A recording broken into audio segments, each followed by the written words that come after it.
Run, river, run, run through the hills. Run, river, run to the sea. Run, river, run to your place beneath the sun. Run, river, run over me. Run through the land, you run through my soul. Bring me wisdom and... Hi, welcome to Be My Guest. This is Jan Lewis, and today we have from neighboring Mendon. If you're not from this area or the state, Mendon is right next to Upton where we film this program. And I seen an article in one of the local publications called The Neighbor Brigade, and these ladies are going to tell us what that's all about. We have Polly Mendoza to my left. She's the executive director. In the middle is Amy Fahey, and then right at the end, but not least, is Alana Bodio. And welcome, girls. Thank you. And they have a beautiful poster. Paul, if you can just zero in on that for a second. This tells about what the Neighbor Brigade is about. Polly, while he's zeroing in on that, can you tell us how it got started, what it's about? Sure. Neighbor Brigade is a 501c3 nonprofit organization. We basically mobilize and establish volunteer networks that help communities when they are going through a crisis. So we help families and individuals when something has devastated their lives. It could be a cancer diagnosis, it could be a car accident, it could be a complicated pregnancy. Mm-hmm. There's a lot of lists of possibilities for a temporary crisis. And our volunteer network, which currently is about 5,000 people all across the state of Massachusetts, they come to help within 24 hours usually. All over Massachusetts? All over Massachusetts. They come from all over? Yeah. To Mendon?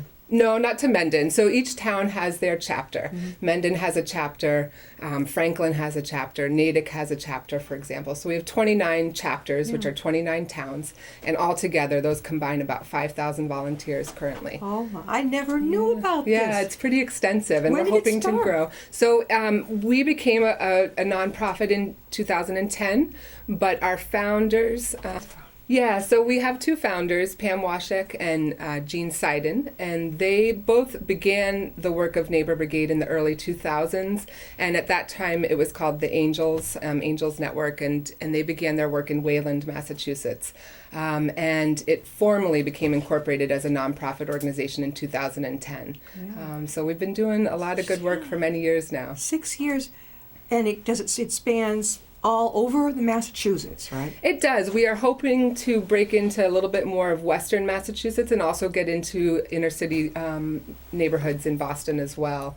We do have a strong presence kind of in the I-95 corridor right now. Okay. But we are really looking to expand into neighboring towns. And so if people are interested in getting involved, that's something that we're looking to do, is to bring Neighbor Brigade into all the different towns throughout Massachusetts. Amy, when did you join? Well, I started the Neighbor Brigade in Mendon's chapter, about 3.5 years ago. Mm-hmm. Our leader is Rosemary Coley. She's pretty much the captain of our group, and she should be here now, but she's in my visiting family. But she actually approached me at a bake sale one Memorial Day morning in front of the library, just saying, hey, would you be interested? I didn't even know her. The Little Mendon Library, the top library? Yeah. You guys so Memorial Day parade, you're getting we a have new a big library. sale out in the library. And she just came up and asked if I'd be interested in forming some kind of a network in town just like this. And I said, well, sure, I think that's wonderful. We had no idea what to do. So she did a lot of research, and I think she came across an article about Franklin's chapter and said, this is perfect. The structure's already there. Yeah. We just have to become a part of it. And that's how we did it. Did you already knew Polly? Did you know? No. And so they make it very easy for a chapter to get started. Alana, how long have you been involved? Probably about 3 years now. Yeah, it really has been. So I actually was in a local business in Mendon in one of the barber shops and saw a flyer about it. And as someone who has lived here for 14 years, has had, 2 children, family members that have had surgery, where some of my actual physical neighbors have helped me, I saw it and I thought, well, wouldn't it be great to be part of an organization that actually is organized and can help other people beyond just sort of the small network of people that I knew in town. And as someone who didn't have children for a long time, didn't know a lot of people, so it was a nice way to be able to have access to someone who needs help that I would have never otherwise known about. So Now, I yeah. know when you've got here, I shared with you that my work as a caregiver coach, not the caretaker coach, but a caregiver coach, because I saw in my own family what can happen when there's no, they either don't want the support or they don't know how to get it. And I was like a kid in my 20s, and then it went more and more and more, and I saw it. And if you're dealing with someone who digs in, the caretaker can become, so depressed and resentful, and then the guilt. And then I saw my own mom, she taking care of her father-in-law, her health, of course, she became skinnier, drawn. Finally, I told you, I was in my 20s, and I took a leap of faith and went against my father. And I got things straightened out. There was a lot of slamming doors, but let me tell you, Grandpa went to a hospital where he needed to be, and my mother could gain back her health. I rocked the boat, we'll put it that way. So that's why now I help people to realize, caregiver, you need to take care of yourself. Do you see that a lot in the Neighbor Brigade? Yeah, there's something that we reference a lot too, is that when you volunteer, as a volunteer, it really boosts up your mental health as well, because you have that network of support. You have people that are working together in the same cause. A lot of people's levels of depression can really just disappear completely because you are now part of something. You're part of a team. Yep. And then, of course, the person receiving the services, that's a huge help as well. So there's benefits on both sides towards volunteering, and then also the people who need the services as well. How does somebody go about getting in touch with you at the Neighbor Brigade? How do they do this? So there's two main ways. You can give us a call. Our phone number is 781-325-8580, and you can just call and make a request to receive services if you qualify for that temporary crisis that we were talking about. So car accident, fire, complicated pregnancy, cancer diagnosis, those are all a temporary crisis. And we will take your information and find out what town you live in, and if there is a chapter in that town, within 24 hours we can get you services. The services include meals, so you could have 3 meals a day if that's something that you need. Maybe you have cats and dogs and you need help with pet care because you are too weak to take care of the animals in your house. We have transportation to medical appointments, and so beautiful. Yeah, Beautiful. Like if somebody has to go out to UMass. Yes. Okay. Exactly, or even into Boston. We have drivers that have gone through background checks. We have pulled up their driving records. So there is quite a process as well to becoming a volunteer. Yeah, they get vetted. They get vetted. Yeah, they closely. do, which is important. We have those safety checks. And then we can also provide light housework if that's helpful. Light. Ooh, I like the sound of that. Yeah. Grocery shopping, things like that are helpful. Yeah. And so the phone number is one way, which I mentioned. If you have a computer at home and you can get online, then you can go to www.neighborbrigade.org, and on there you will see a link that says request help.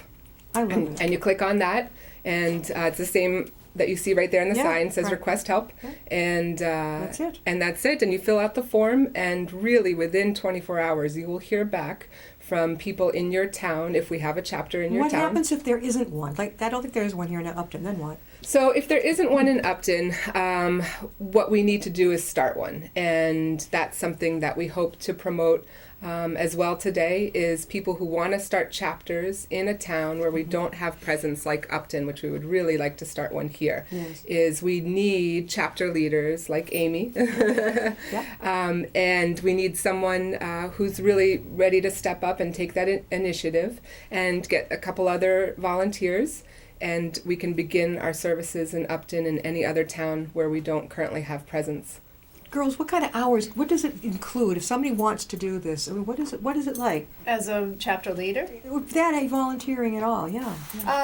it really doesn't take that much time at all. Like I said, it's very easy to get things set up. As far as getting the town set up on the network.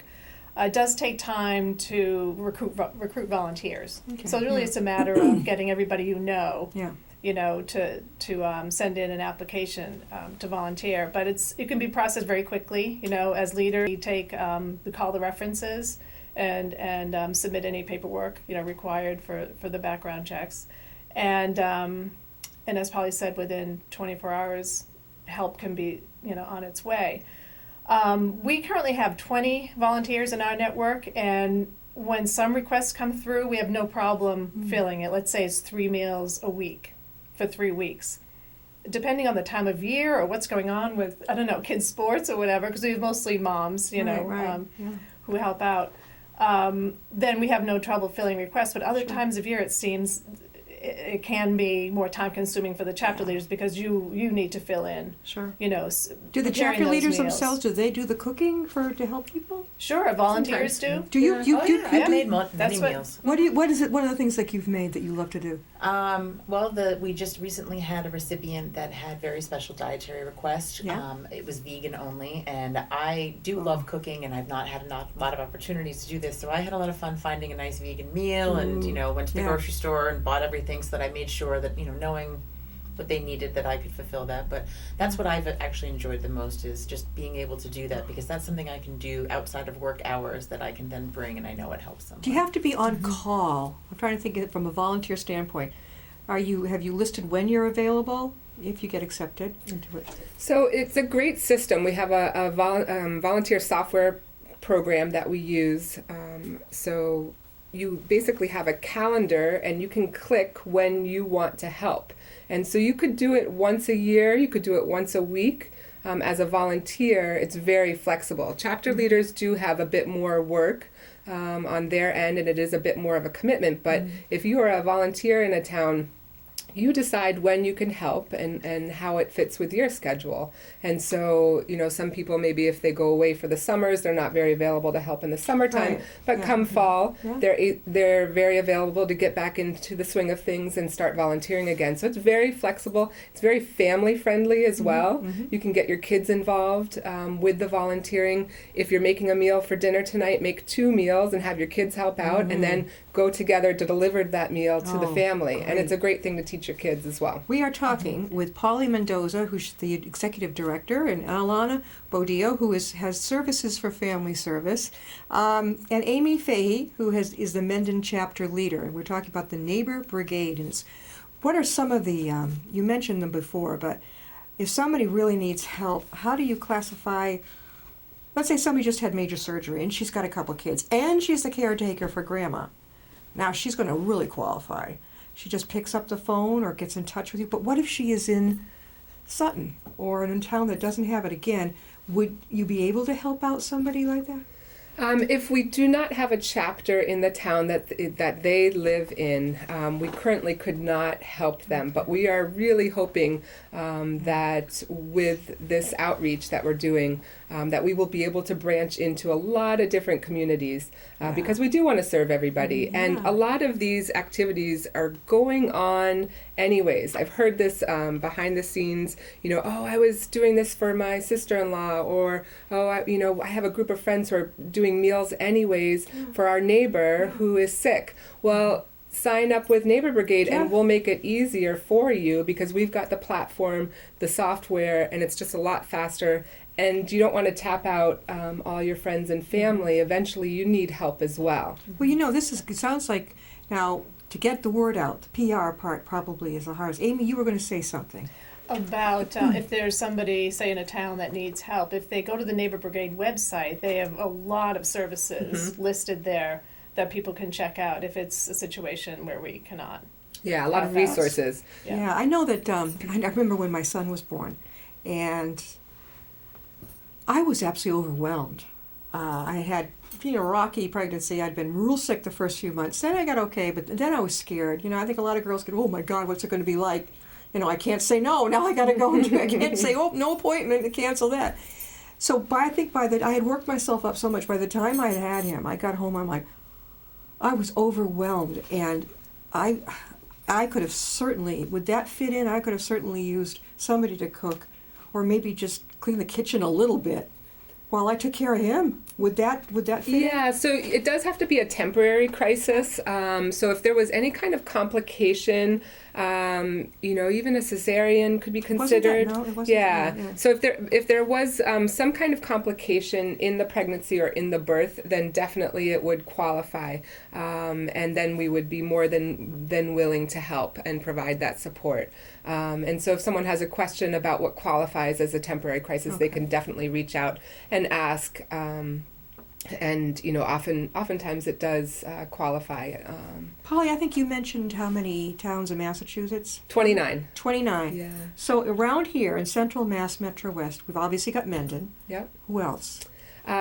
Franklin. Northborough, Southborough. Yep. Actually, we're the only two in Worcester County. Is Mendon and the Northborough, Southborough. They do a combined chapter. Oh, well, this is so We need more. terrific, folks. Yeah. This is going to rock and roll with this. Yeah. Really. Yeah. This is amazing. When you first started out, did you realize what it was going to be like? No, that's a great question. I didn't. I came on in just February 2016, and it's a wonderful network of people, and the work that they do is amazing. And it's a model that can be very easily replicated into other communities and even in other states. Sure. And that's one of our goals, is to grow exponentially, to reach into other communities, because it is a very simple concept, but it is so needed. And this day and age with technology, we've used technology to our benefit to help people in need and very quickly to respond to what the needs are. And it brings communities together.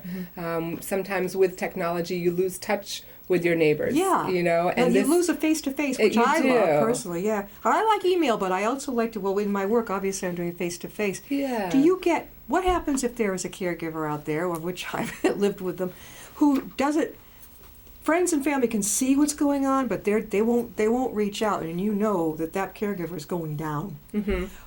And they need your help. Do other people sometimes make the call? They do? That's what I Yeah, did. tell us what happened. We have an extended family member that lives in our town, and she was going through some health issues, but also was caregiving for a husband that was had a long drawn out battle with cancer. Oh. And it was a very heartbreaking situation, and we could tell that she needed help. And as one of the only family members that lived also in a close proximity, there's only so much that you can do to help, and you know that they need it. And she would never have reached out on her own to say, yes, I need this help. So I reached out to Amy to say, what can we do to help her? And they took it from there and set it all up. And it worked. And it worked, and we were able to provide meals for her. She didn't fight you. I think when people, sometimes when you take the decision away from them and you just sort of say, we want to help you, sometimes, they just need someone to take that one step for them. And then, it was relieved to know that someone's going to be showing up and dropping off a meal. And, it's nice because it's not necessarily intrusive. There's a cooler. So if the person does not, necessarily want to have to interact with anyone, you can, at a designated time, drop off the meals that are needed, and they know that they're going to not have to worry about one more thing that day. Do you just show up at the door and say, hi, we've got the word that you need us? Is that how it was? That's a good point. So when people do fill out the forms, they can get specific. We talked about the dietary needs. So if people have food allergies or they're vegan, but then that they really don't care for. Exactly. The only vegetarian I know is what's that dip? Hummus. Hummus, and I can make a good salad. Yeah. I don't know. But then also, if they do want their time and their situation to be anonymous and respected, which we fully respect, then we can just leave things at the door in a cooler. And that's just a nice opportunity for that person to rest and not feel like they have to come out and thank people, although a lot of people do, and then there is that interaction. But sometimes you're tired and you have a different person dropping off meals each day, which is wonderful, but that can be tiring in itself, feeling like you have to come greet them at the door. So it is anonymous, and meals are left at the door. Now, and the cooler, right? Yeah. So after they finish it, they can leave it there, and you'll pick it back up after you bring the next one. We just leave it there. Yeah. For the duration. Really? Yeah. Oh, and okay. Yeah, Rosemary and I, we each have a big cooler. Okay. So if they don't happen to have one, Sure. that will fit a meal and whatever's being dropped off, we'll just lend it to them and just leave it wherever, if it's on the deck, on the front step or whatever, and then the volunteer will just come and put and it fill in, it. and then Yeah. they can grab it when they need it, and then it's set for the next, whenever the next meals are coming. I would Just think leave one it of the there. toughest things would be someone who's lived alone. You know, I guess our parents' generation, they were very staunch about we're going to do it ourselves. I witnessed it in my own family, and it was heartbreaking. My father died of basically burnout and wasn't eating right. I didn't even know who he was on the phone when I last called. So for them to reach out, I know for a fact he never would have. I mean, they would have had to drag him kicking and screaming, no matter what I had done. Mm-hmm. We do get calls from family members like Alana, and also from the senior center. You know, they'll know when people might need some help, and, They do and they'll know. often ask for help on their behalf. That's really good. And There are- it's a free service? Or what? It's a completely free service, and so of course it does help a family financially because you're receiving meals and you're receiving transportation. There is no monetary exchange, but people are donating the food and making the food themselves and giving it to families. What was mentioned just now with the senior center is a good point, that we collaborate with a lot of organizations in a town, and it could be the senior center, or it could be a school, or it could be a food pantry, for example. And so a lot of our chapters are also partnering during different times of year. So recently, our Natick chapter, for example, they partnered with the Natick Food Pantry. The kids who receive food at the food pantry who celebrate Easter didn't have much to celebrate, and so they made about 30 Easter baskets for the kids. And so the Neighbor Brigade volunteers made the baskets, gave them to the kids at the food pantry. Franklin, the town of Franklin, our chapter there, they recently did something where the kids in their art class at school, they made these beautiful butterfly note cards. And they were just words of hope and love that were written anonymously, and they didn't know who they were going to go to. Did they color them in themselves? It was turned into this beautiful art project, and so the butterflies were given to the Neighbor Brigade recipients. And so it was just a really neat story, and it shows how the different organizations in the town collaborate to support each other as well. I know some chapters, it's a Mother's Day, Yeah. they'll just on their Yeah. own Just do deliver, potted plants Mm-hmm. to, women who are shut-ins or, I think that's something. Now, Yeah. this goes for any, how do I say this, financial, no, but Yeah. they could be the richest No person in the eligibility neighborhood to the requirements. poorest. That's right. There are no requirements at all, and it is completely free. And we don't ask any of the information about the recipient. And so everybody, no matter what your class is, you need help at some point if you're going through a temporary crisis. And so we're there to help, no matter if you're whatever your economic situation is. I'm a member of the Upton Bloomer Girls, and we are the ones that we both, it's philanthropic. If somebody's house recently was on, burned down, we're there to help give things. I donated art materials because there was a young woman involved, a teenager or whatever, and I thought this would be great for her to keep busy. Some people who knew more about food or something else would do a basket with that, but I did other things with the art and made that a kind of a fun thing to do, because that's what I would want to be doing as an adult with the coloring.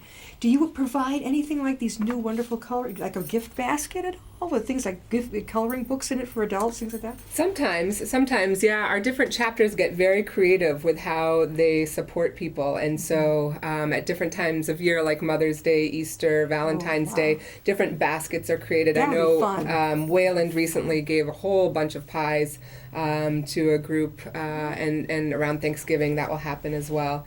And so there's a lot of creative ways to give back to a community when people are in need. We also, in October of each year, we do our annual Pam's Run. Pam Washik was the founder, who passed away unfortunately in 2012.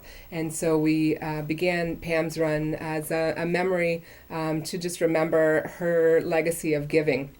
And so in each October, this year it will be October 16th, we do a 5K, 10K, and that is our major...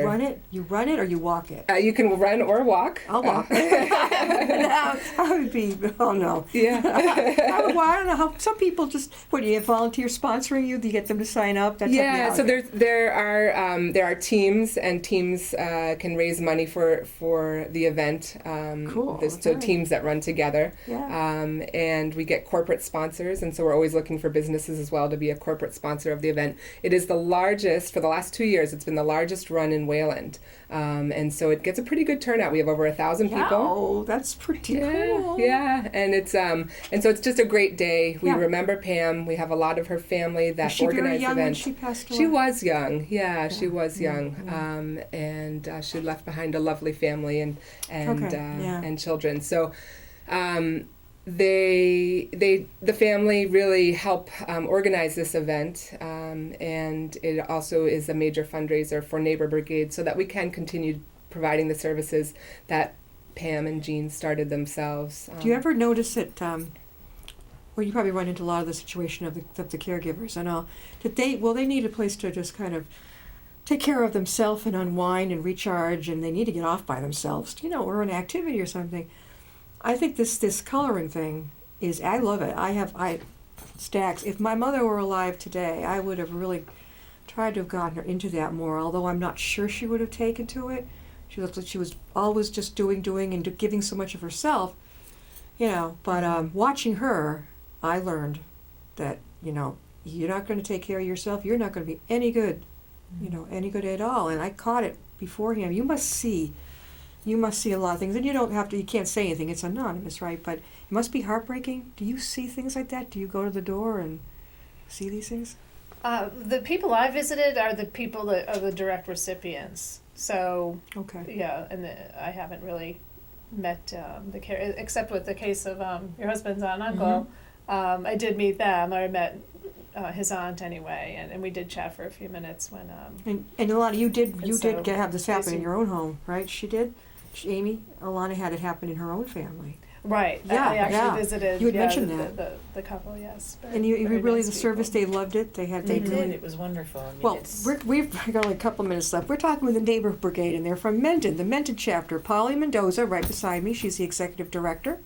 Next to her is Amy Fahey, and she is the Mendon chapter leader. And then our very end and not least, we have Alana Bodio, and she has been a member of the services, the family services that are provided. So it's a very good representation here. I'm glad that all three of you could be, because you both, you all had something to suggest. One more time, how can people get a hold of you? Yeah, so if you want to volunteer or if you need to receive services, you can give us a call at 781-325-8580, or you can get onto our website at www.neighborbrigade.org. And there's also our email. You can do info@neighborbrigade.org as well. And if you want to volunteer or if you need to receive services, you can contact us those ways. I think this is great. If you're interested in doing this and helping out families in crisis, this type of thing, it's a really great idea. And I hope that we can get this in Mendon as well. Maybe add to the other things that the other groups do here. I think they each have something wonderful to offer. Everybody is different and has something. Thank you, ladies, for being on so much for talk, and maybe we'll have you back again. Thank Does that sound you. good? Thank you for That's this good. opportunity. Thank you for very being on. much. We'll see you next time. Thank you.